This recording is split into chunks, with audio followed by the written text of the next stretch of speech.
Hello મિત્રો, નમસ્કાર. હું પાછો આપણી સમક્ષ ફરી વખત એક જોક્સનો વિડીયો લઈને આવ્યો છું. તો મારો જોક્સનો વિડીયો આપને ગમે તો મારી યુટ્યુબ ચેનલ હરીશ કે સુમેશ્રાને શેર કરજો, લાઈક કરજો અને સબસ્ક્રાઈબ કરજો. ધન્યવાદ. છગનલાલ છે ને, એ જિંદગીથી એટલા બધા કંટાળી ગયા, ના પૂછો વાત. એક બે વખત એમણે આપઘાત કરવાની કોશિશ કરી. પછી એક દિવસ વહેલી સવારે આ મગનલાલ છે ને, એ છગનલાલની પત્નીને ભગાડીને નીકળી પડ્યા અને રિક્ષાવાળાને કીધું કે ચલ બસ સ્ટેશન લઈ લે એમ. તો રિક્ષાવાળો કે સારું એમ. તો રિક્ષા તો ધીમે ધીમે આગળ ચાલી અને બસ સ્ટેશન આવી ગયું. એટલે મગને તો રિક્ષાવાળાને ભાડું આપવા માટે ખિસ્સામાંથી પાકીટ કાઢ્યું. તો રિક્ષાવાળો કે ભાડું લેવાનું નથી. તો મગન તો ખુશ થઈ ગયો, પણ કે કેમ ભાઈ ભાડું નથી લેવાનું? કે આ બેનના ઘરવાળા જે છગન છે ને, એણે અગાઉથી ભાડું આપી દીધું છે, એટલે હું બીજી વખત ભાડું લેતો નથી.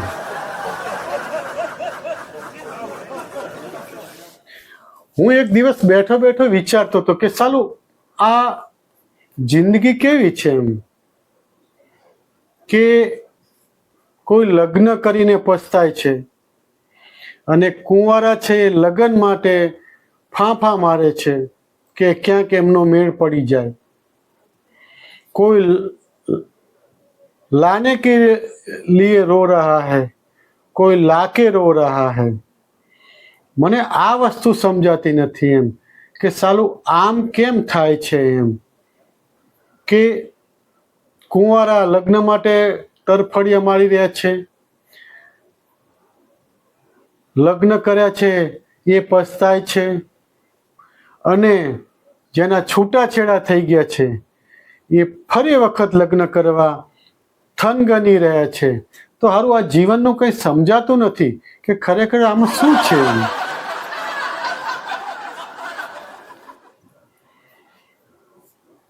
મને તો એવું લાગે છે કે આ લગ્ન છે એક લાડુ છે એમ, જે એના હાથમાં આવ્યો છે ખાય છે એ ચાવી નથી શકતા સરખું, અને જે નથી, જેના લગ્ન નથી થયા, એટલે કે લાડુ હાથમાં નથી આવ્યો, એ લાડુ મેળવવા માટે તલપાપડ થઈ રહ્યા છે.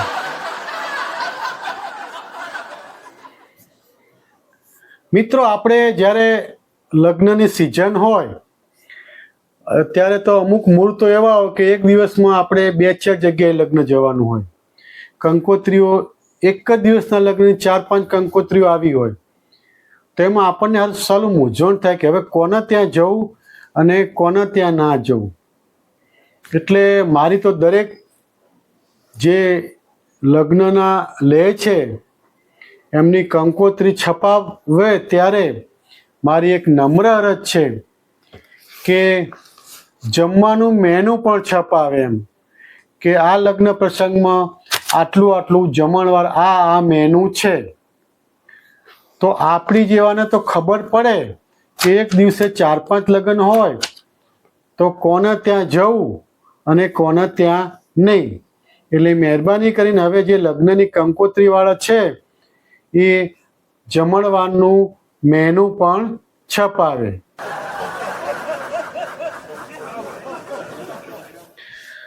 દરેક વ્યક્તિ જ્યારે પોતાની સાસરીમાં જતો હોય ને ત્યારે એનું માનપાન હોય, અને નવા હોય ત્યારે તો બહુ જ માનપાન હોય એમ. જૂના થઈ જાય એટલે ઓછું માનપાન હોય એમ. એક નવા જમાઈ એમની સાસરીમાં ગયા, અને સાસરીવાળા ખેતીવાળા એમ, અને એમણે મેથી ખેતરમાં વાવેલી એમ. તો એક દિવસ જમાઈ માટે થેપલા બનાવ્યા, બીજા દિવસે મેથીના ગોટા બનાવ્યા, ત્રીજા દિવસે મેથીની ભાજી બનાવી, ચોથા દિવસે મેથીનો સૂપ બનાવ્યો, આમ 5-7 દિવસ સતત જમાઈને મેથીની વાનગીઓ ખવડાવી, અને 8મો દિવસ થયો ને તો જમાઈના સાસુમાં કે બોલો જમાઈ રાજ, આજે તમને ભાવતી કઈ વાનગી બનાવી?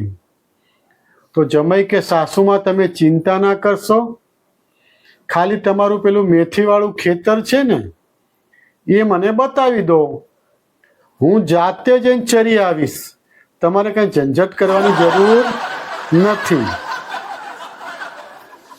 એક ખાનગી સ્કૂલમાં એક શિક્ષક ભણાવતા હતા. ઇતિહાસ ભણાવતા ભણાવતા એમણે છોકરાઓને એક સવાલ કર્યો કે તાજમહાલ ક્યાં આવ્યો છે એમ. તો બધા છોકરાએ આંગળી ઊંચી કરીને એક છોકરાએ કીધું કે તાજમહાલ છે એ આગ્રામાં આવેલો છે. તો શિક્ષક કે ના, તાજમહાલ છે એ અમદાવાદમાં આવેલો છે.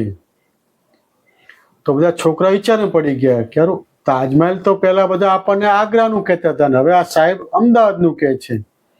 તો છોકરાઓ તો ઘેર જઈને વાલીઓને વાત કરી એમ કે અમારા સાહેબ છે ને કે તાજમહાલ છે એ અમદાવાદમાં આવેલો છે એવું શીખવાડે છે. બીજા દિવસે તો 50-100 માણસોનું ટોળું વાલીઓનું સ્કૂલમાં આવી ગયું અને પ્રિન્સિપાલને મળ્યું કે તમે આવા શિક્ષક રાખો છો કે તાજમહાલ અમદાવાદમાં છે એવું શીખવાડે છે? તો પ્રિન્સિપાલ કે જો પહેલા મારી વાત સાંભળો, અમે તમને ફોન કરીએ, છોકરાઓ જોડે કહેવડાવીએ તો તમે જલ્દી સ્કૂલમાં આવતા નથી, વાલી મિટિંગમાં પણ તમે નથી આવતા, અને આજે આટલા બધા આવ્યા છો તો સાંભળી લો, જ્યાં લગી તમે બધા ફી પૂરી નહીં ભરી જાઓ ત્યાં લગી તાજમહેલ અમદાવાદમાં જ રહેશે.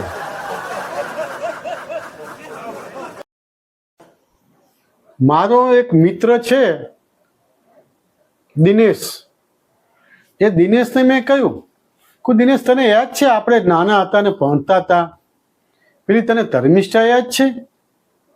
તો દિનેશ કે હા હા, પેલી થોડીક લંબુ હતી એ નું કે હા હા એ કે હા બરાબર છે.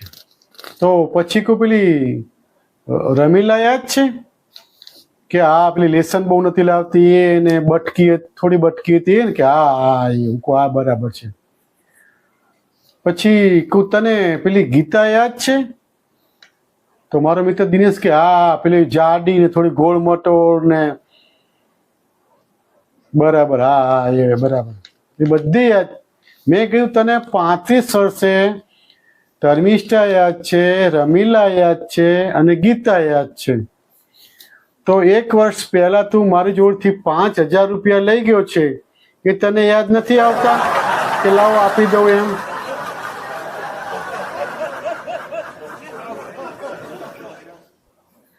એક કવિ સંમેલનમાં એક કવિ કવિતા ગાતા હતા એમ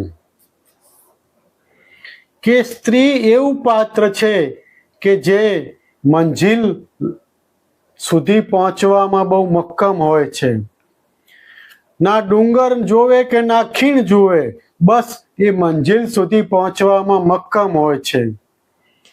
એ સ્ત્રી એવી મક્કમ હોય છે કે મંજિલ માટે એ કશાની પરવા કરતો નથી. સ્ત્રી મક્કમ મનોબળવાળી હોય છે કે મંજિલ માટે એ કશું આડું ઉડી જોતી નથી અને પોતાની મંજિલ જમાં એ પહોંચી જાય છે. જ્યાં કવિ આવું બધું કહેતા હતા અને એક અમારે છગન ઊભો થયો કે કવિરાજ તમે આ કવિતાનું ભાષણ કર્યું પણ હું કહું છું એ સાંભળો કે સ્ત્રી એવી મનથી મજબૂત એવું મનોબળવાળી એના મંજિલમાં કોઈ આવે તો ઊભી રહેતી નથી. બસ ખાલી પાણીપુરીની લારી ના આવી જોઈએ. જો પાણીપુરીની લારી આવી તો મંજિલ ક્યાંય ગાયબ